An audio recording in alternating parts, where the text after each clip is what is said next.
नमस्कार प्यारे साथियों।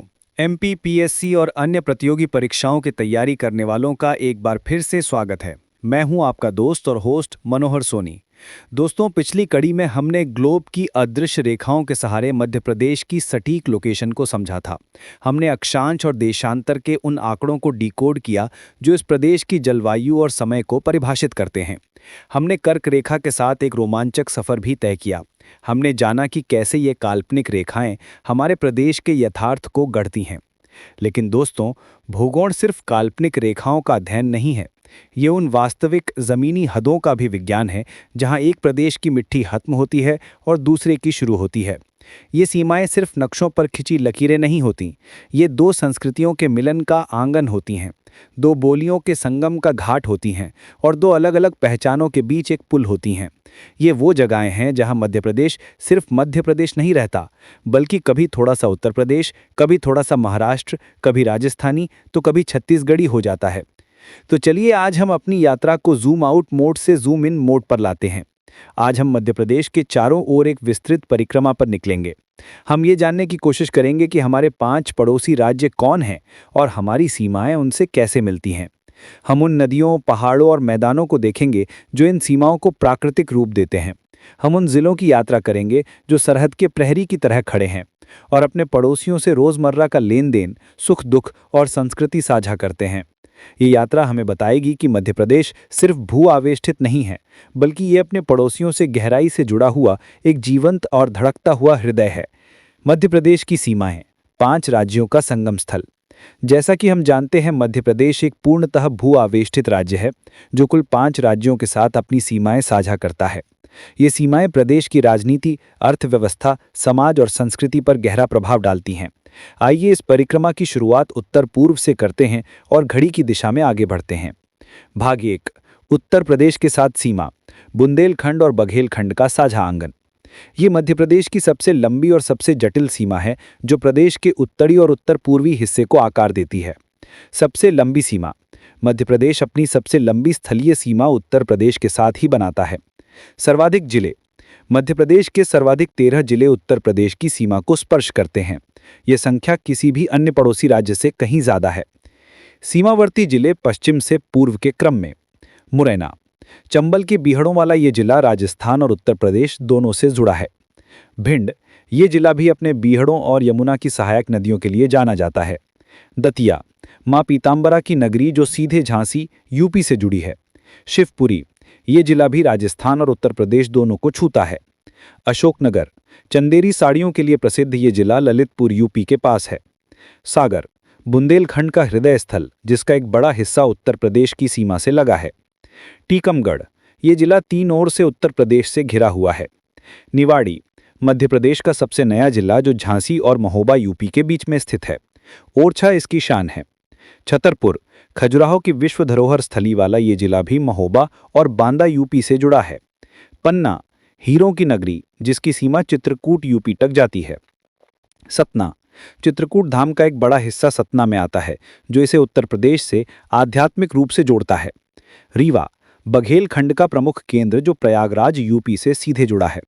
सिंगरौली, प्रदेश की ऊर्जा राजधानी जो सोनभद्र यूपी से अपनी सीमा साझा करती है। भौगोलिक और सांस्कृतिक विशेषताएं, ये सीमा काफी हद तक चंबल, सिंध, बेतवा, धसान और केन जैसी नदियों द्वारा निर्धारित होती है जो मध्य प्रदेश से निकलकर उत्तर प्रदेश में यमुना नदी में मिलती हैं। सांस्कृतिक एकरूपता, ये सीमा 2 प्रमुख सांस्कृतिक क्षेत्रों को साझा करती है। बुंदेलखंड, मुरैना से लेकर पन्ना तक का क्षेत्र ऐतिहासिक और सांस्कृतिक रूप से बुंदेलखंड का हिस्सा है। यहाँ की बुंदेली बोली, लोकगीत, आल्हा, खान पान और ऐतिहासिक विरासत जैसे बुंदेला राजाओं का शासन दोनों राज्यों में समान है। झांसी की रानी लक्ष्मीबाई का कार्यक्षेत्र झांसी यूपी और ग्वालियर दतिया मध्य प्रदेश दोनों में फैला हुआ है। बघेलखंड, सतना, रीवा और सिंगरौली का क्षेत्र बघेलखंड का हिस्सा है जो सांस्कृतिक रूप से प्रयागराज और मिर्जापुर यूपी से गहराई से जुड़ा हुआ है। आर्थिक और सामाजिक संबंध, इन सीमावर्ती क्षेत्रों के लोगों के बीच गहरे रोटी बेटी के संबंध हैं। व्यापार, शिक्षा और स्वास्थ्य सेवाओं के लिए दोनों राज्य के लोग एक दूसरे के शहरों पर बहुत अधिक निर्भर हैं। भाग 2, छत्तीसगढ़ के साथ सीमा, एक हृदय के 2 हिस्से। ये प्रदेश की दक्षिण पूर्वी सीमा है। ये सबसे नई सीमा है जो 1 नवंबर 2000 को मध्य प्रदेश के विभाजन के बाद अस्तित्व में आई। कुल जिले मध्य प्रदेश के 7 जिले छत्तीसगढ़ की सीमा को स्पर्श करते हैं। सीमावर्ती जिले उत्तर से दक्षिण के क्रम में। सिंगरौली, ये जिला उत्तर प्रदेश और छत्तीसगढ़ दोनों से जुड़ा है। सीधी, सीधी, शहडोल, अनूपपुर, नर्मदा, सोन और जोहिला का उद्गम स्थल अमरकंटक इसी जिले में है, जो छत्तीसगढ़ सीमा के बिल्कुल निकट है। डिंडोरी, मंडला, कान्हा राष्ट्रीय उद्यान का क्षेत्र इस सीमा के पास है। बालाघाट, ये जिला छत्तीसगढ़ और महाराष्ट्र दोनों के साथ सीमा साझा करता है। भौगोलिक और सांस्कृतिक विशेषताएं। प्राकृतिक विभाजक। मैकल पर्वत श्रेणी इस सीमा के एक बड़े हिस्से में एक प्राकृतिक विभाजक का काम करती है। यह पूरा क्षेत्र घने वनों, पहाड़ियों और समृद्ध खनिज संपदा, कोयला, बॉक्साइट से भरपूर है। साझा विरासत। चूंकि छत्तीसगढ़ पहले मध्य प्रदेश का ही अंग था, इसलिए यहाँ की संस्कृति, भाषा और सामाजिक संरचना में कोई बड़ा अंतर नहीं है। ये सीमा राजनीतिक है, सांस्कृतिक नहीं। आदिवासी संस्कृति का केंद्र। ये पूरा सीमावर्ती क्षेत्र गोंड और बैगा जैसी प्रमुख जनजातियों का निवास स्थान है। इनकी परंपराएं, कला और जीवन शैली दोनों राज्यों में समान रूप से फैली हुई है। ये क्षेत्र भारत के सबसे महत्वपूर्ण आदिवासी गलियारों में से एक है। भाग 3, महाराष्ट्र के साथ सीमा। सतपुड़ा की दीवार और दक्कन का प्रवेश द्वार। ये मध्य प्रदेश की संपूर्ण दक्षिणी सीमा है, जो इसे दक्कन के पठार से अलग करती है। कुल जिले। मध्य प्रदेश के 9 जिले महाराष्ट्र की सीमा को स्पर्श करते हैं। सीमावर्ती जिले पूर्व से पश्चिम के क्रम में। बालाघाट, धान के कटोरे के रूप में प्रसिद्ध ये जिला महाराष्ट्र के भंडारा गोंडिया क्षेत्र से लगा है। सिवनी, छिंदवाड़ा, संतरों के लिए प्रसिद्ध ये जिला नागपुर, महाराष्ट्र के बहुत करीब है। बैतूल, खंडवा, निमाड़ का ये जिला पूर्वी निमाड़ कहलाता है। बुरहानपुर, ये ऐतिहासिक शहर असीरगढ़ के किले के लिए प्रसिद्ध है और इसे दक्षिण का प्रवेश द्वार यानी गेटवे टू डेक्कन कहा जाता था। खरगोन, पश्चिमी निमाड़ का ये जिला मिर्च उत्पादन के लिए विख्यात है। बड़वानी, अलीराजपुर, ये जिला महाराष्ट्र और गुजरात दोनों को छूता है। भौगोलिक और सांस्कृतिक विशेषताएं। प्राकृतिक सीमा। सतपुड़ा पर्वत श्रृंखला और ताप्ती नदी इस सीमा के अधिकांश हिस्से को एक स्पष्ट प्राकृतिक स्वरूप प्रदान करती हैं। सतपुड़ा की ऊंची श्रेणियां एक दीवार की तरह खड़ी हैं। निमाड़ और विदर्भ का संगम। खंडवा, खरगोन, बुरहानपुर का क्षेत्र निमाड़ कहलाता है, जहां की संस्कृति पर महाराष्ट्र के विदर्भ और खानदेश क्षेत्र का गहरा प्रभाव है। यहाँ की बोली, पहनावा और त्योहारों में मराठी संस्कृति की झलक स्पष्ट दिखती है। ये क्षेत्र भारत के सबसे महत्वपूर्ण आदिवासी गलियारों में से एक है। भाग 4, गुजरात के साथ सीमा। एक संक्षिप्त किंतु जीवंत मिलन। ये मध्य प्रदेश की सबसे छोटी सीमा है, जो प्रदेश के सुदूर पश्चिम में स्थित है। सबसे छोटी सीमा। मध्य प्रदेश अपनी सबसे छोटी स्थलीय सीमा गुजरात के साथ बनाता है। कुल जिले। मध्य प्रदेश के केवल 2 जिले ही गुजरात की सीमा को स्पर्श करते हैं। सीमावर्ती जिले उत्तर से दक्षिण के क्रम में। झाबुआ, अलीराजपुर।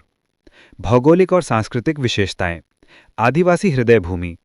ये पूरा क्षेत्र, जिसमें पश्चिमी मध्य प्रदेश, पूर्वी गुजरात और दक्षिणी राजस्थान शामिल हैं, भारत की भील जनजाति का हृदय स्थल है। यहाँ की संस्कृति राज्य की सीमाओं से बंधी नहीं है। साझा पर्व और परंपराएं। प्रसिद्ध भगोरिया पर्व इसी क्षेत्र की पहचान है, जिसे तीनों राज्यों के भील समुदाय बड़े उत्साह से मनाते हैं। यहाँ की वेशभूषा, लोक कला, पिथौरा पेंटिंग और सामाजिक रीति रिवाज लगभग समान हैं। ये क्षेत्र सांस्कृतिक रूप से सबसे अधिक एकीकृत सीमाओं में से एक है। भाग 5, राजस्थान के साथ सीमा। चंबल के बीहड़ और मालवा का विस्तार। ये मध्य प्रदेश की उत्तर पश्चिमी सीमा है, जो मालवा के पठार को राजस्थान के हाड़ौती पठार से जोड़ती है। कुल जिले। मध्य प्रदेश के 10 जिले राजस्थान की सीमा को स्पर्श करते हैं। सीमावर्ती जिले दक्षिण से उत्तर के क्रम में। झाबुआ, रतलाम, मंदसौर। अफीम उत्पादन के लिए प्रसिद्ध यह जिला ऐतिहासिक रूप से मेवाड़ यानी राजस्थान का हिस्सा रहा है। नीमच, आगर मालवा, गुना, शिवपुरी, श्योपुर। कूनो राष्ट्रीय उद्यान के लिए प्रसिद्ध यह जिला सवाई माधोपुर, राजस्थान के पास है। मुरैना। भौगोलिक और सांस्कृतिक विशेषताएं। चंबल नदी का सीमांकन। चंबल नदी इस सीमा के एक बड़े हिस्से पर बहती है, जो मध्य प्रदेश और राजस्थान के बीच एक प्राकृतिक सीमा बनाती है। इसी नदी ने इस क्षेत्र में गहरे बीहड़ों का निर्माण किया है, जो दोनों राज्यों में फैले हुए हैं। मालवा और मेवाड़ का प्रभाव। रतलाम, मंदसौर, नीमच का क्षेत्र मालवा का पठार है, जिसकी संस्कृति पर राजस्थान के मेवाड़ और मारवाड़ क्षेत्र का गहरा प्रभाव है। यहाँ की भाषा, पहनावा और खानपान में राजस्थानी झलक मिलती है।